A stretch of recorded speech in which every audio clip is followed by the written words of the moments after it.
Hey, what's up? Jigxor here. When your iPhone starts acting up, you might think of resetting it using iTunes because it's free.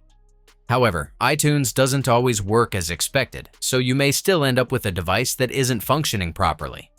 In this video, I will recommend the best alternative tool to iTunes that you can use instead. Let's go.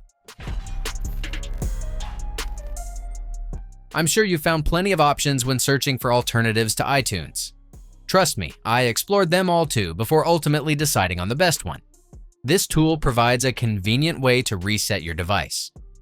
What's special about it is that, as well as a normal reset that completely wipes everything, you also have the option to reset without losing your data.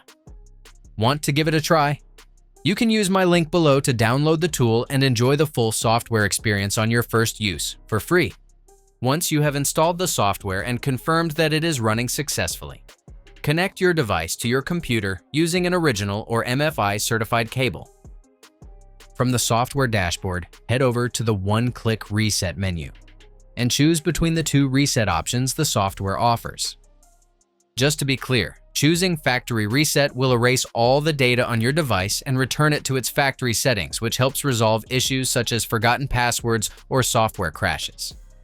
If your iPhone is still working, make sure you back it up first.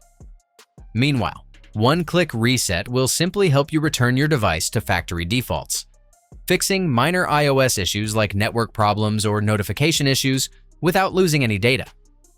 I always recommend trying the one-click reset first, but depending on your situation, choose the reset mode that's more suitable. Your iOS will also be updated, so the next step is to download the correct firmware package. Once the firmware has been successfully downloaded, begin the reset process. Please allow time for the reset, as the firmware package is approximately 5 GB in size. Once the reset is successful, you can set up your device as new.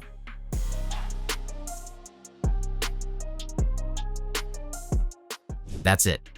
If I could help you, feel free to give this video a thumbs up, and don't forget to subscribe.